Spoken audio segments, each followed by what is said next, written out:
ನಾಳೆ ಏನು 22ರಂದು ಕರ್ನಾಟಕ ಬಂದ್ ಕರೆ ಕೊಟ್ಟಿರೋಂಥ ವಾಟಾಳ್ ನಾಗರಾಜ್ ಅವರು ಇವತ್ತು ಗಡಿ ವಿಷಯ ಇರ್ಬೋದು, ಮೇಕೆದಾಟು ವಿಚಾರ ಇರ್ಬೋದು, ಬೇರೆ ಬೇರೆ ವಿಚಾರಧಾರೆಗಳು ತಗೊಂಡು ನಾಳೆ ಬಂದ್ ಕರೆ ಕೊಟ್ಟಿದ್ದಾರೆ. ಆ ಬಂದಿಗೆ ಸಂಪೂರ್ಣವಾಗಿ ಉತ್ತರ ಕರ್ನಾಟಕ ಆಟೋ ರಿಕ್ಷಾ ಚಾಲಕರ ಸಂಘ ಯಾವುದೇ ರೀತಿ ಬೆಂಬಲ ವ್ಯಕ್ತಪಡಿಸಲ್ಲ. ಯಾಕಂದರೆ ಈಗಾಗಲೇ ಆಟೋ ರಿಕ್ಷಾ ಚಾಲಕರು ಶಕ್ತಿ ಯೋಜನೆಗಳ 10 ಹಲವಾರು ಯೋಜನೆಗಳು ಸರ್ಕಾರ ಫ್ರೀ ಮಾಡೋದ್ರಿಂದ ಆಟೋ ಚಾಲಕರ ಬಗ್ಗೆ ಸರಿ ಇಲ್ಲ.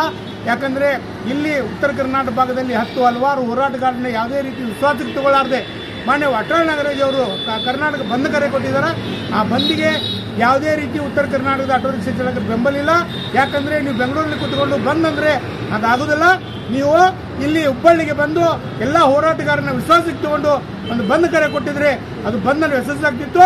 ಯಾಕಂದರೆ ನಾಳೆ ಬೆಳಿಗ್ಗೆ ಇವತ್ತು 10ನೇ ತರಗತಿ ಮಕ್ಕಳದ ಎಕ್ಸಾಮ್ ಸ್ಟಾರ್ಟ್ ಆಗಿದ್ದಾವೆ. ಆ ಎಕ್ಸಾಮ್ಗೆ ತೊಂದರೆ ಆಗ್ತದ. ಹಾಗಾಗಿ ಯಾವುದೇ ರೀತಿ ಆಟೋ ರಿಕ್ಷಾ ಚಾಲಕರ ಬೆಂಬಲ ಇಲ್ಲ ಅಂತ ಮಾಧ್ಯಮಕ್ಕೆ ನಾನು ವಿನಂತಿ ಮಾಡ್ಬೋದು.